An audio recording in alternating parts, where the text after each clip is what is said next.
Hier auf dem Klimastand der Firma Wolf zeigen wir auf der ISH 2019 wieder die neuesten Entwicklungen, unter anderem die CAL Evo Max. Bei der Entwicklung des Gerätes haben wir besonders auf die Einbringung auf der Baustelle geachtet.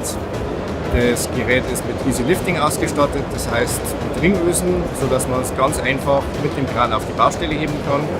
Außerdem besitzt das Gerät sogenannte Kubenverbinder, sodass die Einzelkuben, wenn die Einbringung innerhalb des Gebäudes ist, ganz einfach wieder zusammengeführt werden kann. Auf Grundlage unserer Kompaktgeräte CAL, unserer Kompaktgeräte mit Rotationswärmetauscher, haben wir die CAL Evo Max entwickelt. Sie kommen in 4 neuen Baugrößen und einen Volumenstrom bis zu 19.500 abdecken.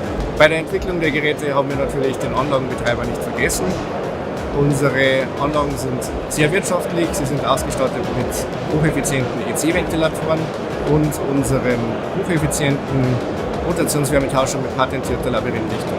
Alle Geräte sind standardmäßig inklusive Regelung und Verkabelung, das heißt, dass Sie auf der Baustelle so wenig Arbeit wie möglich haben.